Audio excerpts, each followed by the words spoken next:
ഞാനേ കഴിഞ്ഞ ദിവസം ഒരു സാമ്പാർ റെസിപ്പി പറഞ്ഞു തരാമെന്ന് പറഞ്ഞിട്ടുണ്ടായിരുന്നില്ലേ നിങ്ങളുടെ അടുത്ത്. അപ്പോൾ ക്ഷമയില്ലാതെ 2-3 ഇത്തമാരും ഒരു ചേച്ചിയും ഒക്കെ എനിക്ക് മെസ്സേജ് അയച്ചിട്ടുണ്ടായിരുന്നു. അവർക്കൊക്കെ ഞാൻ വോയിസ് അയച്ചു കൊടുത്തിട്ടുണ്ട് കേട്ടോ വാട്സപ്പിൽ. അപ്പോൾ ഇതാ നമ്മൾ കുക്കറിൽ പരിപ്പ് ഇട്ടിട്ടുണ്ട്, കഴുകി എടുത്തിട്ടുണ്ട് നമ്മൾ പരിപ്പൊക്കെ. അതിലേക്ക് ഒരു കുഞ്ഞു കഷ്ണം കായം ഇട്ട് കൊടുത്തിട്ടുണ്ട്. ഒരു 1/2 ടീസ്പൂൺ അളവിൽ മഞ്ഞൾപ്പൊടി, അതേപോലെ 1/2 ടീസ്പൂൺ അളവിൽ എരിവുള്ള മുളക് പൊടിയാണ് ഇട്ട് കൊടുക്കുന്നത്. പിന്നെ ഒരു 3/4 ടേബിൾ സ്പൂൺ അളവിൽ നമ്മുടെ സാമ്പാർ പൊടി ചേർക്കുന്നുണ്ട് കേട്ടോ. പിന്നെ ആവശ്യത്തിന് ഉപ്പ്. ഇനി കഷ്ണങ്ങളാണ് നമുക്ക് വേണ്ടത്. മത്തങ്ങ ഇല്ലെങ്കിൽ ഈ സാമ്പാർ ഉണ്ടാക്കുകയേ വേണ്ട കേട്ടോ മക്കൾ. നിങ്ങൾ മത്തങ്ങയാണ് ഈ സാമ്പാറിന് ടേസ്റ്റ് കൊടുക്കുന്നൊരു സംഭവം. പിന്നെ നമുക്ക് ഒരു 6 ചുമന്നുള്ളി എടുത്തിട്ടുണ്ട്, 4 വെളുത്തുള്ളി എടുത്തിട്ടുണ്ട്, ഒരു പച്ചമുളക് നടുകെ കീറിയിട്ട് ചേർത്ത് കൊടുത്തിട്ടുണ്ട് കേട്ടോ.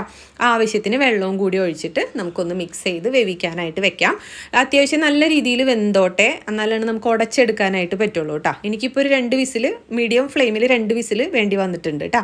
അപ്പോൾ അത് കുക്കറിൽ പരിപ്പൊക്കെ വേവുന്ന സമയം കൊണ്ട് തന്നെ നമുക്ക് ഇച്ചിരി പുളി എടുത്തിട്ട് ചൂടുവെള്ളത്തിൽ ഒന്ന് കുതിരാനായിട്ട് വെക്കാം കേട്ടോ. അപ്പോൾ നന്നായിട്ട് പിഴിഞ്ഞെടുക്കാൻ പറ്റും.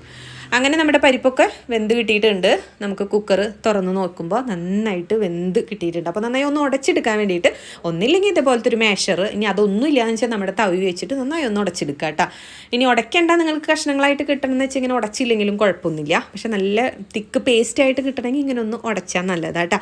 എന്നിട്ട് നമ്മൾ പുളി പിഴിഞ്ഞ വെള്ളവും കൂടി ചേർത്ത് കൊടുക്കാം. ഈ വെള്ളം പോരാ, നല്ല തിക്കായിട്ട് വരും. ഇനി നമുക്ക് പുളി ഒന്ന് വെന്ത് കിട്ടുന്ന വരെ കുറച്ച് നേരം ഒന്ന് മീഡിയം ഫ്ലെയിമിൽ തിളപ്പിച്ചെടുക്കണം. അപ്പോൾ ഒരു ഇച്ചിരി കൂടി വെള്ളം കൂടി നമ്മൾ ഒഴിച്ചു കൊടുക്കുക.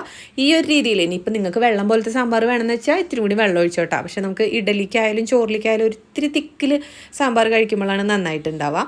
എന്നിട്ട് നന്നായിട്ട് മീഡിയം ഫ്ലെയിമിൽ കുറച്ച് സമയം ഒന്ന് തിളപ്പിച്ചെടുക്കുക. അവസാനം കുറച്ച് മല്ലിയില ഇടുക. പിന്നെ നമ്മൾ കടുക് പൊട്ടിക്കുക. കടുക്, കറിവേപ്പില, വറ്റൽമുളക് താളിച്ച് ഒഴിച്ചിട്ടുണ്ട്. കുറച്ച് സമയം മൂടി വയ്ക്കുക.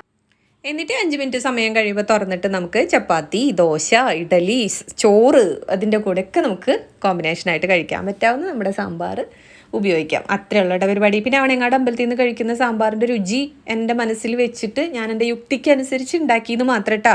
ഒരിക്കലും ഇതേപോലെ ആയിരിക്കില്ല അവരുണ്ടാക്കുന്നുണ്ടാവുക. നമുക്ക് ആ ടേസ്റ്റ് നമുക്ക് കിട്ടേയില്ല, ഉറപ്പായിട്ടും കിട്ടില്ല. എന്നാൽ പോലും നമുക്ക് ഒരു ഐഡിയ ഉണ്ടല്ലോ, അതിനനുസരിച്ച് ചെയ്തു എന്ന് മാത്രം.